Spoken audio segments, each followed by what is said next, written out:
Hang on. There we go. All right, that's two. It's Father's Day, so I get a special dispensation, I hope. So my daughter's shaking her head at me, but that's all right.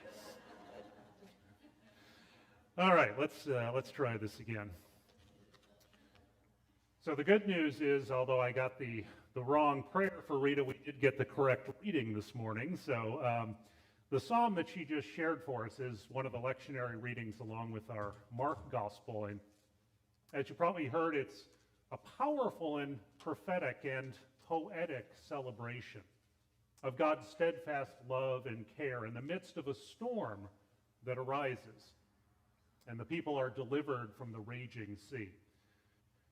It's also a wonderful introduction to our second reading from Mark chapter 4. It's a story known as the stilling of the storm, as Jesus is out in the midst of the Sea of Galilee with his disciples. Before I read the story, though, I want to give us a quick reminder of this image of a ship, or sometimes an ark, that is an ancient Christian symbol for the church. And often you'll see the ship on stormy seas. And for centuries, that has been an image of the church, universal, that we're in this boat together, trusting in God's forbearance and safety in the midst of storms. And you often see this imagery actually in many sanctuaries and many churches. If you look up in many churches, and you can see a little bit of it here at Grace as well, what you see in the shape of the ceiling with the large timbers is a ship, an upside-down ship. You don't notice as much here since it's eight-sided, but in many older sanctuaries and cathedrals, you'll notice that. And in fact, the name for the central area of a church is a nave. And that comes from the same Latin root for the word navy or naval. It has to do with ships. So basically, we are together in an upside-down ship, sailing through history.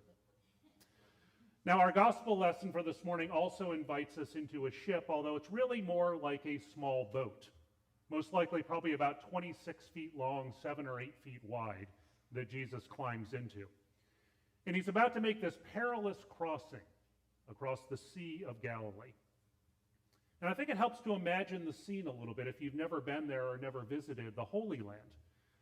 The Sea of Galilee is closer to what we might think of as a lake. It is 700 feet below sea level, and it's surrounded by sloping hills and mountains. So it's a small basin within these high mountains, and often storms come up quickly and powerfully out there on the lake. Now, for all of chapter 4, Jesus has actually been on the sea, but he's been close to shore. You remember that the crowds came and were so crowded there that Jesus had to hop in the boat. And the boat was like his pulpit. He was preaching and teaching all day, sitting out there close to shore. His disciples are close by, and they're the ones who are privy to his extra teachings, and they are there to serve him and to listen to him. Now, as we come to verse 35, there is an abrupt change. Jesus has been teaching about parables. He's told us about the sower and those many different soils, about the tiny mustard seed that we heard last week, and about those images of things growing. But now things change quickly as Jesus now ends this teaching session and he calls for his disciples to take him to the other side. So I want to invite us to listen again to God's word from Mark's Gospel, chapter 4, verses 35 through 41. Later that same day, when evening had come, Jesus said to them, "Let us go across to the other side."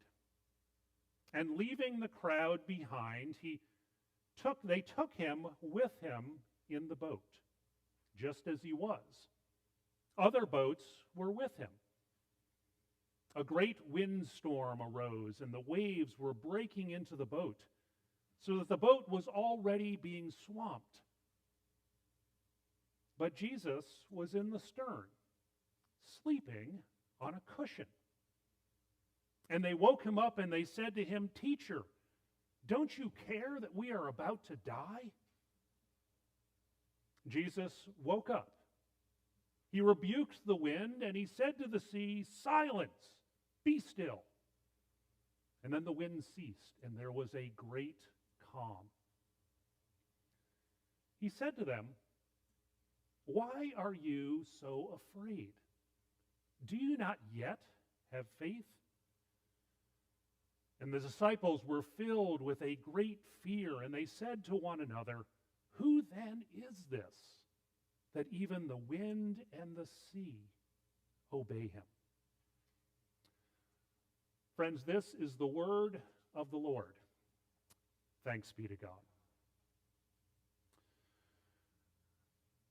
I want to begin this morning from our days way back, almost 30 years at Union Seminary in Richmond, Virginia. In our second year there, we lived in a second-floor apartment. And there was a little hallway that you came out to the exit, and stairways that led down that had a landing and then turned and went out. We had a little routine every time I left with our oldest, Eli, who was about 2 years old at the time. He had a wonderful game that he loved to play whenever we left the apartment. I would go down the stairs halfway to the landing, and Eli would remain up at the top, on the top step. And then he would turn and put his arms out, launch himself into the air, calling out, "Catch me, Daddy," and shrieking with joy and delight. I did catch him every time, by the way, so I just want to make that clear. But what stands out now, almost 30 years later, is the absolute joy on his face during those moments, times we called flying. And I think at the heart of that delight is the trust that the one who is there catching you will indeed catch you, that you're safe from any harm. But what also stands out is that for children, for toddlers, that trust seems to come almost naturally, doesn't it? But I think we adults gradually lose that ability to trust that completely in our fellow human beings. And in some ways, I think we also lose some of that joy and that delight that comes with life. Now, when there are questions of faith and trust that arise, as they do in our gospel story this morning, I always think of those moments when Eli would step off those steps and fly into my arm. Because I think at the core of our story this morning is also about faith and trust, and trusting that there is one there who will catch us and keep us safe. But really, the questions here of faith are not so much intellectual questions, right? They're not questions of accepting doctrine or teaching. These are not what we might call head questions that we're going to think about. But rather the faith that is demonstrated here, or not demonstrated as the case may be, and as faith is throughout much of Mark's gospel, is rather about trust. It's almost an issue more about heart and that gut feeling of trusting rather than is an intellectual thought. Faith here is trust, is complete dependence and confidence in a God who Jesus reveals throughout the gospel story. Well, I think that there's no better place to explore and to delve into questions of faith and trust than in this trip across the Sea of Galilee that begins in our scripture reading today. First, a little background I think it's important to note to understand what's going on here. It's first to note that the Jews of Jesus' time were not a seagoing people. They preferred to be shepherds. They were farmers, as we've heard Jesus talk just the last few weeks in his parables. They lived in cities like Jerusalem. They were not great people for going out on the high seas, because the sea was not a place of leisure. It wasn't a place for pleasure cruises. But instead, the sea was a demonstration, a clear symbol of danger and disorder and even evil. Here's what one commentator wrote. He said, in the ancient mythologies, lakes symbolize the earth's eye, through which the inhabitants of the underworld gaze up at us. Seas were an image of the primal, undifferentiated formlessness of the abyss that we often hear in the Old Testament. And so even experienced fishermen, as some of Jesus' disciples were, would often stay close to the shore. They'd throw out their nets, but they would never be far away from safety on the shore. They were always in sight of land because you never knew what might be out there in trying to take you under, and you could lose your life. And so in our story today, the crossing of the sea is not just a geographical detail that Mark tells us this morning, but rather it's an important place where discipleship and faith and trust are tested and challenged. It's a place where literally life hangs in the balance because the powers of evil flourish out there in the midst of the sea. It is a dangerous place to go. And so this is the scene that we're given this morning. After a long day of teaching in parables, Jesus out there on the boat, the crowd there on the shoreline, Jesus, it seems, has been a huge success as these large crowds follow him. But now the crowd has been dismissed, and everything seems to have gone quite well. Jesus is very popular. And we can imagine for the disciples who are the insiders, who were privileged in their location and place with Jesus, must be feeling fairly confident about themselves and their place in the story. But all that changes in a heartbeat as Jesus says to them, "Let us go across to the other side." Because crossing the sea where there are monsters and chaos and destruction is a difficult thing to do. But even worse, we're told evening is coming. It's about to become dark. And you couldn't find a more dangerous place to be.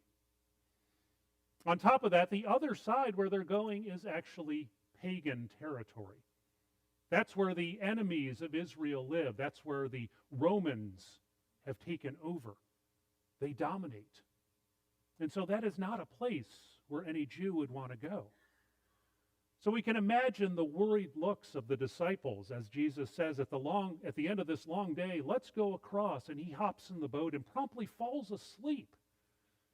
And they are left with the task of navigating their way across the dangerous sea.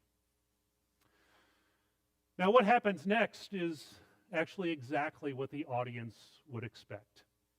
Those listening know that in the sea, which has been lurking there since the beginning of chapter 4, that there is evil. And of course, immediately it roars to life. We're told that the winds howl, that the waves are huge and they spill into the boat and it's about to be swamped. They could easily lose their life. And in the panic of what happens, the disciples seem to completely forget all of the lessons Jesus has been teaching about the hidden and mysterious power of God's kingdom in their midst. It seems that all the head learning that they've taken in during the day has simply gone away in this moment of panic and distress.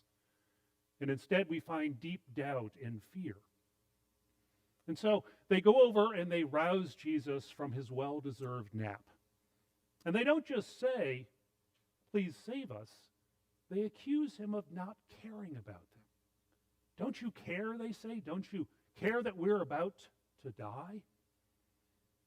And Jesus, of course, responds immediately.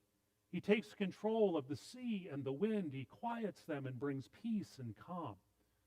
Very much like the psalm we heard just a few moments ago, because that is a power that only God can perform. And it's in that silence, we can just imagine it. Suddenly there is this great calm. And there they are together in the boat in the middle of the Sea of Galilee. And Jesus challenges them. He says, "Why are you so afraid? Why are you so timid? Why do you not yet have faith?" Now there's lots of things that we could do with the words that Jesus says today. There's lots of ways to interpret it. But for me, I find this is the thing that really grabbed me. The point, it seems to me, is that it's only in these difficult and perilous crossings, in these times of difficulty and challenge and uncertainty, that we can really explore the important and profound questions of faith.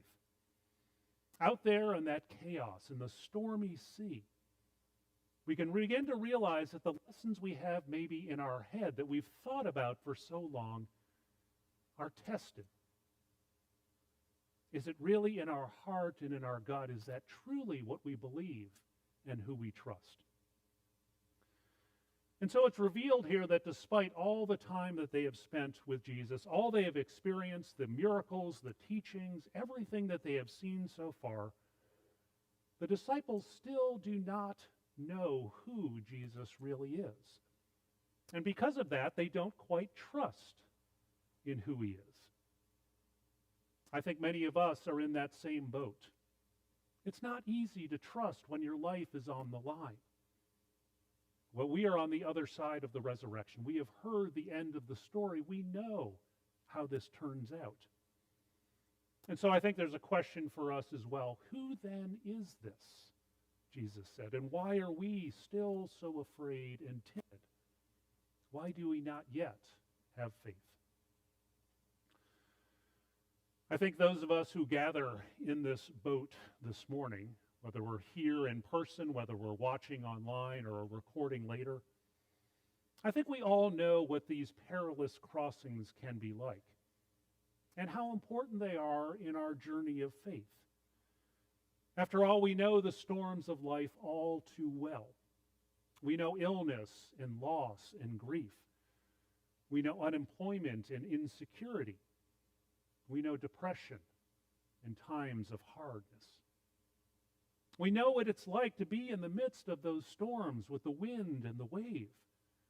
And perhaps these days, just coming out of this global pandemic, we know it all too well, what it means to be in the midst of a storm. And of course, the church also knows what it's like in the 21st century. We have around us a changing culture, declining membership in most congregations, denominational infighting, all kinds of issues that we are dealing with, both as Presbyterians and as Christians here in the U.S. and across the world. And so I think it's especially at this time, when things seem difficult, when things seem stormy and chaotic, that we need to hear again the core message of this gospel text, that it's only in these perilous times, the times of new challenge and uncertainty, that we can truly explore and understand our faith and our trust. Because it's out of this experience, this chaos, that the disciples begin to grow in faith. They begin to answer that question, who is Jesus? And faith becomes not just something in their head, but begins to be in their heart, in their gut, and in their actions. Now, there's a temptation this morning in the midst of all of this stormy talk and this difficulty to kind of wrap things up with a nice, clever story or illustration to make us feel good. But I don't think that would be faithful to this gospel text this morning. Instead, I want to invite us to remain in the boat, together in community. Even if it seems that Jesus is asleep and not paying attention, even if we're fearing for our lives. I want to invite us to stay together in the boat and in the church. And to ponder the question, what invitation is there for each one of us this morning? What lessons do we need to learn? What things need to move from our intellect and our knowledge down into our hearts that we can live them out? How can we live in full trust and confidence of God's love and mercy? As we come out of the pandemic, as we are now able to gather together, not wearing masks, as things begin to open up, all organizations, all the churches around are facing new challenges, trying to figure out how do we live in this post-pandemic world. And the same is true for Grace Church as we begin to explore again our priorities, where God is calling us out into the world in this time and place. And like many churches, we face challenges and things to explore together. Now, it might be frightening to do that. It's easier, of course, to gather back together in and just focus on what we know and how we've done things. It may seem like a perilous crossing that we are following here, but we need to remember that Jesus is still in the boat with us, that no matter how difficult it seems, that we have been not left alone. I'm reminded again of that story that I started with. Eli jumping out as a young 2-year-old, trusting that he will be caught in the joy and delight. And I wonder how we might recapture that as well, of that full trust and confidence in God. We are in the boat with the disciples, friends, and we see, though, that the deliverance and their salvation had nothing to do with the adequacy of their faith. Jesus didn't say, because you don't have enough faith, I'm not going to save you. Instead, our security, our salvation ultimately relies on Jesus, the Lord of all creation, the one who can indeed still the storm to a whisper, who can quiet the waves, who is there at the foundation of the earth, and the one who calls us again into our own perilous crossings. For there we can find hope and faith and trust. And so, friends, I want to invite us to go forward together. Yeah, the boat seems a little shaky. We may not feel fully confident. There may be storm clouds on the horizon. But let us go forth together. And so to the God of unfailing love and abounding mercy, to the God who stills the storm and is the Lord of all creation, to that God be all praise and honor and glory this day. Amen.